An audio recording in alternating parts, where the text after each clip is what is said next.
Proses kebijakan publik di Indonesia, model tahapan, dan analisis studi kasus kenaikan harga BBM subsidi 2022.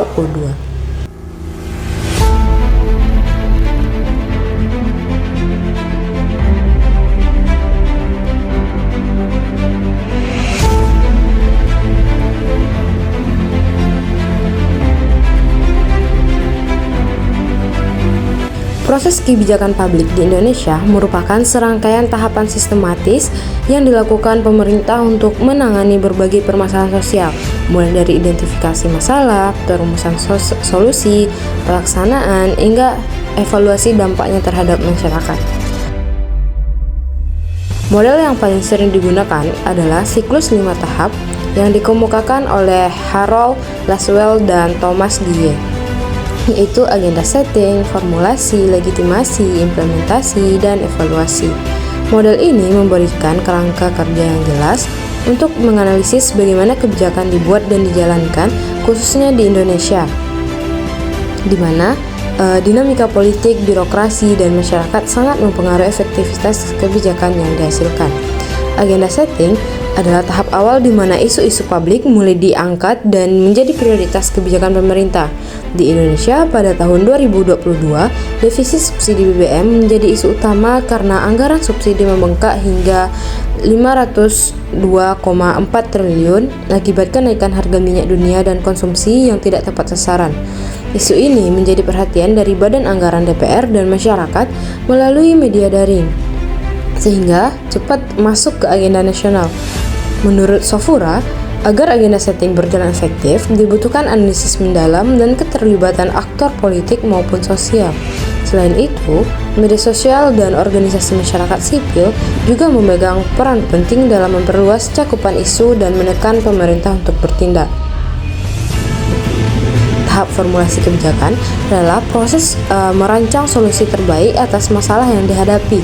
Dalam kasus kenaikan harga BBM subsidi, pemerintah merumuskan kebijakan kenaikan bertahap lewat Peraturan Menteri ESDM dengan pertimbangan kompensasi sosial bagi masyarakat terdampak.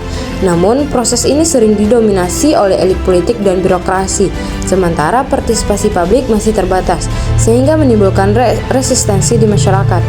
Formulasi kebijakan yang baik harus mempertimbangkan berbagai alternatif solusi dan melibatkan pemangku kepentingan agar kebijakan bisa diterima secara luas. Proses ini juga harus mempertimbangkan nilai keadilan dan dampak sosial ekonomi jangka panjang agar hasilnya benar-benar solutif dan berkelanjutan.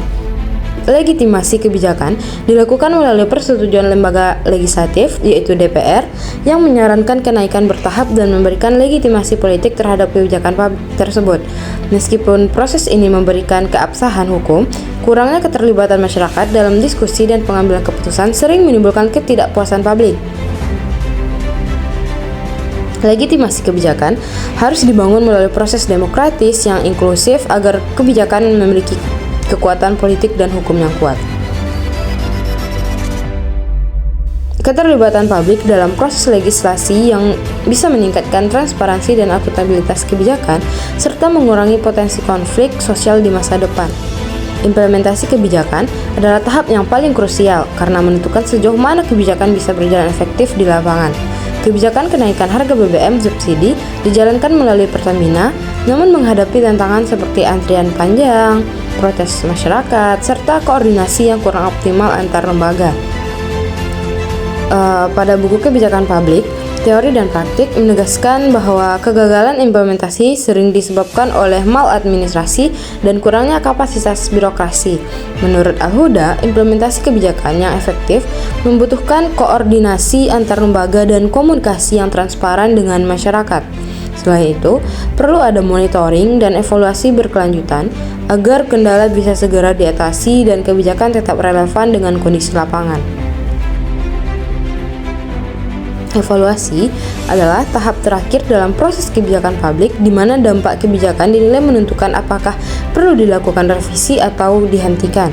Kebijakan kenaikan harga BBM subsidi memicu inflasi hingga 5,95% dan berbagai aksi protes, sehingga pemerintah memberikan kompensasi sosial meskipun tidak sepenuhnya mengembalikan kepercayaan publik. Analisis DNA atau Discourse Network Analysis menunjukkan skor evaluasi sebesar 3,57. mengindikasikan perlunya terminasi subsidi parsial di masa depan. Larasati pada tahun 2022 menambahkan bahwa evaluasi kebijakan harus dilakukan secara objektif dan melibatkan berbagai pihak agar hasilnya bisa menjadi dasar untuk perbaikan kebijakan di masa depan. Proses evaluasi yang transparan juga bisa memperkuat akuntabilitas pemerintah dan meningkatkan kepercayaan publik terhadap sistem kebijakan publik.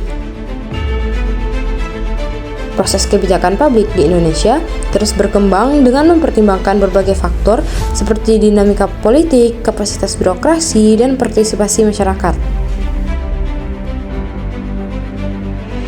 Studi kasus kenaikan harga BBM subsidi pada tahun 2022 menunjukkan kompleksitas proses kebijakan publik, di mana setiap tahapan memiliki tantangan tersendiri yang memerlukan perbaikan sistem dan partisipasi aktif dari seluruh pemangku kepentingan. Dengan pendekatan yang lebih inklusif, transparan, dan partisipatif, diharapkan proses kebijakan publik di Indonesia dapat menghasilkan kebijakan yang lebih responsif dan berkelanjutan bagi kesejahteraan masyarakat.